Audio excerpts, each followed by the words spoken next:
గణపతే నమః శ్రీమాత్రే నమః శ్రీ వారాహిదేవ్యై నమో నమః. Welcome to our YouTube channel Chagantipati talks. మహామహిమాన్వితమైన వైశాఖ మాసంలో వినవలసిన వైశాఖ పురాణం 25వ అధ్యాయము. భాగవత ధర్మములు.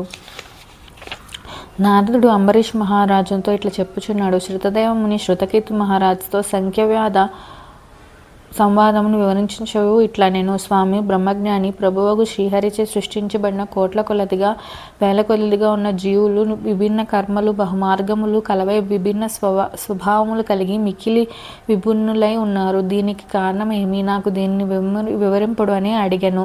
అప్పుడు శంకుడిట్లు నేను కిరాత వినుము. సత్వరజస్తము గుణత్రయము అనుసరించి జీవులు ఏర్పడిరి.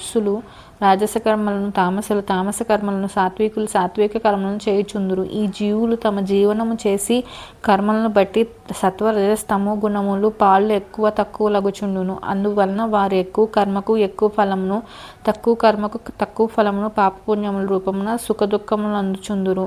ఈ జీవులు తాము చేసిన కర్మలను అనుసరించి ఒకప్పుడు దుఃఖమును, మరొకప్పుడు సుఖమును, ఇంకొకప్పుడు భయమునగు ఫలములను పొందుచున్నారు. వీరి మాయకు లోబడి ఈ మూడు గుణములకు బద్దులై తాము చేసిన గుణకర్మలకు తగిన ఫలములను పొందుచు మాయకు లోబడి మరలా కర్మలను గుణానుకూలంగా చేయుచు తగిన ఫలితం పొందుచున్నారు. మాయకు లోబడి వారి గుణకర్మల వలన మార్పులు చేర్పులు ఆ జీవులకే గాని మాయకేమీ మార్పు లేదు. తామసులైన వారు పెక్కు దుఃఖములు అనుభవించుచు తామస ప్రవృత్తి కలవారే ఉందురు. నిర్దయులై క్రూరులై ద్వేషముతో జీవింతురు. వారు రాక్షస జన్మ మొదలుకొని పిశాచ జన్మాంతరముగా తామస మార్గముని చేరుచుందురు.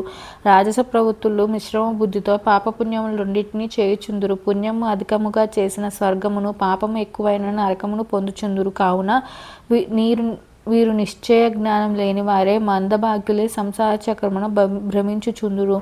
సాత్వికులైన వారు ధర్మశీలురై దయాగుణ విశిష్టులై శ్రద్ధ కలిగిన వారే ఇతరులను చూసి అసూయపడని వారే సాత్విక ప్రవృత్తి ఆశ్రయించి ఉందురు.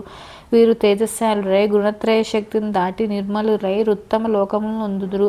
ఇందువలన శ్రీహరి సృష్టించిన జీవులు విభిన్న కర్మలు కలవారు, విభిన్న భావములు కలవారు, విభిన్న విధములు కలవారు అగుచున్నారు. ప్రభువుకు శ్రీహరి జీవుల గుణకర్మలను అనుసరించి వారిచే ఆయా కర్మలు చేయించుచున్నాడు. జ్ఞానవంతుడు స్వరూపం చేర సముద్రుడగుచున్నాడు. సంపూర్ణ కాముకుడైన శ్రీహరికి భేదబుద్ధి నిర్దయ స్వభావం లేవు. సృష్టి స్థితి లయములను సమముగానే జీవుల గుణకర్మలను అనుసరించి చేయుచున్నాడు. కావున జీవులందరూ తాము చేసిన గుణకర్మలను అనుసరించియే తగిన ఫలితములను శుభము అశుభమును, సుఖమును దుఃఖమును, మంచిని చెడును పొందుచున్నారు. తోటను నాటినవాడు అన్ని మొక్కలకు సమముగానే నీరు మున్నగు వానిచే సంరక్షణ చేసినను ఆ చెట్లు తమ స్వభావమును తగినట్లుగా ఎత్తుగాను, పొట్టిగాను, లావుగాను, సన్నముగా వివిధ రీతుల్లో పెరుగును. అచట నాటబడిన ముళ్ళ చెట్టు అయినచో ముళ్ళ చెట్టును వచ్చును, పళ్ళ చెట్టు అయినచో పళ్ళ చెట్టు వచ్చును. ఇచ్చట గమనింపవలసిన విషయం ఒకటి కలదు. జీవి చేసిన కర్మలు చెడ్డవైనచో అతనికి కర్మ అనుభవం వలన ముండ్ల చెట్టు విత్తనమగును. కర్మలు మంచివైనచో అతని కర్మఫలం పళ్ళ చెట్టు విత్తనమగును. భగవంతుని రక్షణమును కుండును. కానీ మనము ముళ్ళ చెట్లమా పళ్ళ చెట్లమా అన్నది మన కర్మలను అనుగుణముగా అనుసరించి ఉండును. తోట కాపరి ఒకే కాలువ దగ్గర ద్వారా వానికి నీటిని పంపును. కానీ ఆ చెట్ల తీరు వేరువేరుగా ఉండుటకు తోట కాపరి వాని గుణములు కారణములు కావు.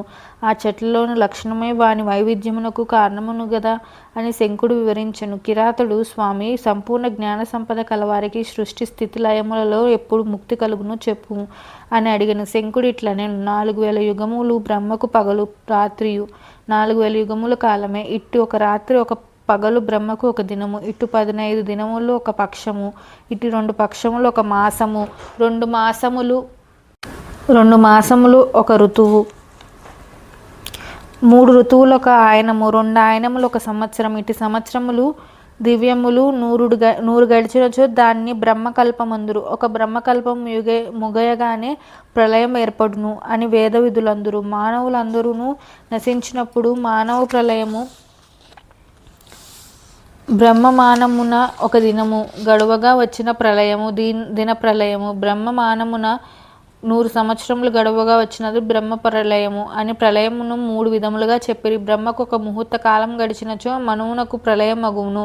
ఇట్టి ప్రళయములు 14 గడిచినచో దీన్ని దైనందిన ప్రళయమన అందురు. మన్వంతరమున 3 లోకములు మాత్రమే నశించును. అందుచేతనములు మాత్రం నశించి అచేతములగు లోకములు నశింపవు, జలపూర్ణములై ఉండును. మన్వంతరము కాగానే చేతనములు తిరిగి జన్మించును. దైనందిన ప్రళయము స్థావరజంగమలన్నీయు లోకములో బాటు నశించును. బ్రహ్మ నిద్రింపగా సత్యలోకము తప్ప మిగిలిన లోకములన్నీ నశించును. ఆ లోకములు అధిపతులు లోకము చేతనములు నశించును. తత్వజ్ఞానము కల దేవతలు కొందరు మునులు సత్యలోకమున్నవారు దినప్రలయం నశింపక బ్రహ్మతో పాటు నిద్రింతురు. దినకల్పం పూర్తియగు వరకు ఆ జ్ఞానులు అట్లే నిద్రింతురు. రాత్రి గడవగానే మరలా యథాప్రకారముగా జ్ఞానులకు మెలకువ వచ్చును. బ్రహ్మ సృష్టి మరలా మన్వంతరములు ప్రారంభమగును. ఋషులను, దేవతలను, పితృదేవతలను, లోకములను, ధర్మములను, వర్ణములను, దేశములను శ్రీహరి అవతారమును సృష్టించును. ఈ దేవతలు మునులు బ్రహ్మకల్పం ముగియువందు వరకు ఉండురు.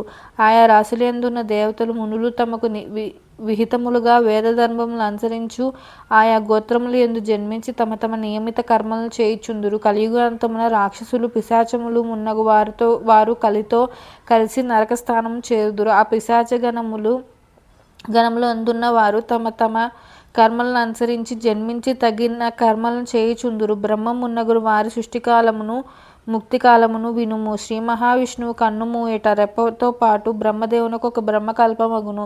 మరలా కండ్రప పైకి లేచినప్పుడు శ్రీహరికి తనలోనున్న లోకములను సృష్టించవలనని కోరిక కలుగును.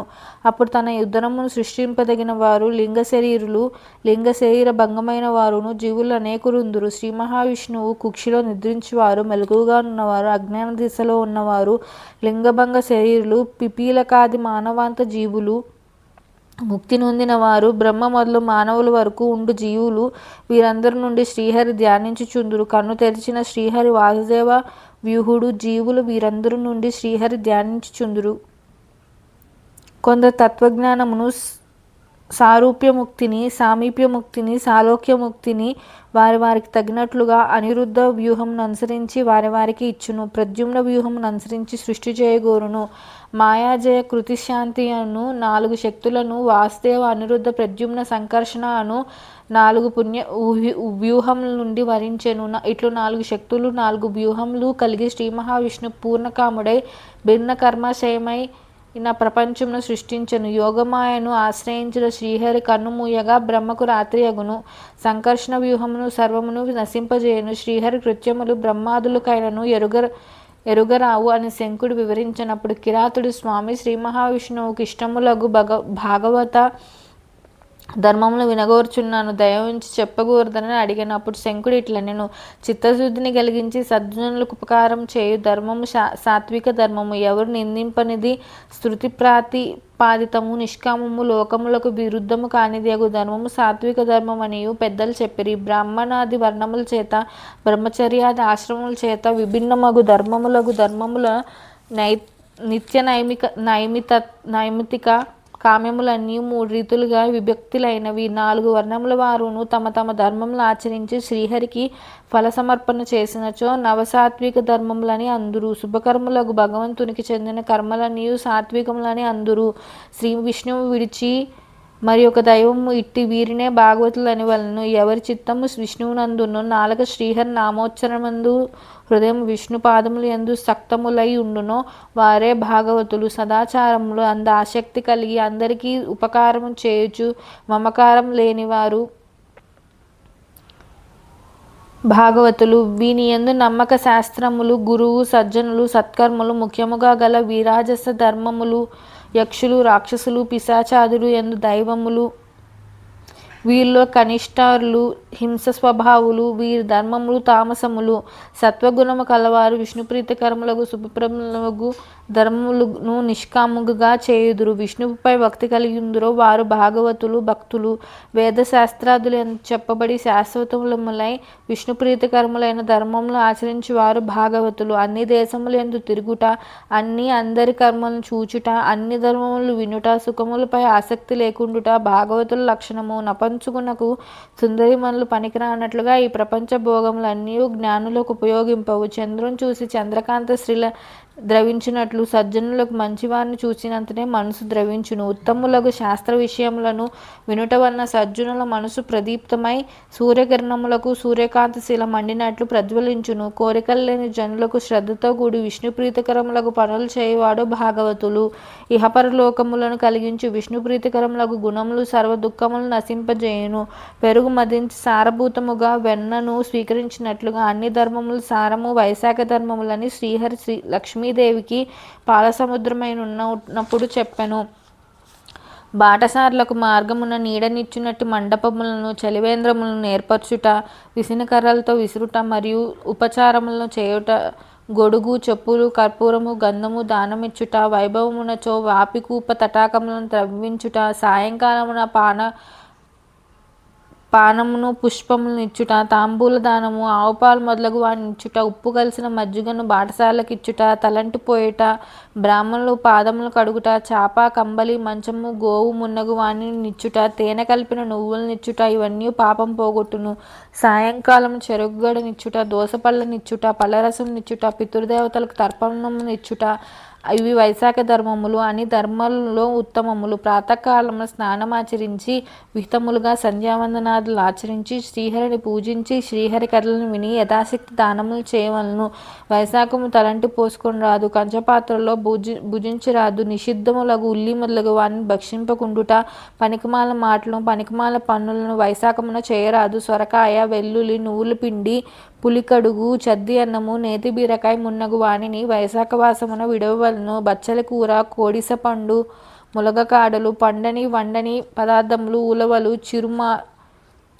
చిరుశనగలు వీనిని తినరాదు. ఒకవేళ పైన చెప్పడం వాళ్ళలో దేనిని భక్షించిన 100 మార్లు నీచ జన్మ ముందును తుదకు మృగమై జన్మించును. ఇందు సందేహం లేదు. ఈ విధంగా శ్రీహరి ప్రీతిని కోరి వైశాఖ మాసమంతయు వ్రతం ఆచరింపవలను. తాను ఆ మాసం ప్రతిదినమున పూజించిన లక్ష్మీనారాయణ ప్రతిమను వస్త్రములతో దక్షిణలతో యథాశక్తి వైభవముగా బ్రాహ్మణునికి ఇయ్యవలను. వైశాఖ బహుళ ద్వాదశి నాడు పెరుగు కలిపిన అన్నమును జలకలసమును తాంబూల ప్రదక్షిణలు ఇచ్చిన యమధర్మరాజు సంతోషించును. పితృదేవతల గోత్రనామాలు చెప్పి పెరుగన్నమును గురువులకు శ్రీహరికి ఇచ్చిన పితృదేవతలు సంతసింతురు. చల్లని ఉదకము పెరుగు కలిపిన అన్నమును కంచు పాత్రలో ఉంచి దక్షిణ తాంబూలం భక్ష్యములు ఫలములుంచి పిల్లలు గల వానికి బ్రాహ్మణునికి ఇచ్చి గోదానం చేసిన శ్రీహరి లోకము కలుగును. ఆడంబరం కపటము లేకుండా వైశాఖ మాస వ్రతము ఆచరించినచో వాని సర్వపాపములను పోవుటయే కాక వాని సంశయమున 100 తరములు వారు పుణ్యలోకములు పొందుదురు. వైశాఖ వ్రతం ఆచరించిన వారు మరణానంతరం సూర్యలోకమును శ్రీహరి లోకమును చేరుదురు అని శంఖముని కిరాతనకు వైశాఖ ధర్మములు వివరించుచుండగా 5 గొమ్మల కల మర్రి చెట్టు నేలపై పడెను. అందరూ ఆశ్చర్యపడిరి. ఆ చెట్టతొరలో నుండి పెద్ద శరీరము గల భయంకర సర్పం బయటకు వచ్చి సర్పరూపమును విడిచి ఆ మునికి తలవంచి నమస్కరించి నిలిచెను అని శృతదేవుడు శృతకీర్తికి చెప్పెను. ఈ విషయం నారదుడు అంబరీషునికి చెప్పెను. 25వ రోజు పారాయణం సంపూర్ణం.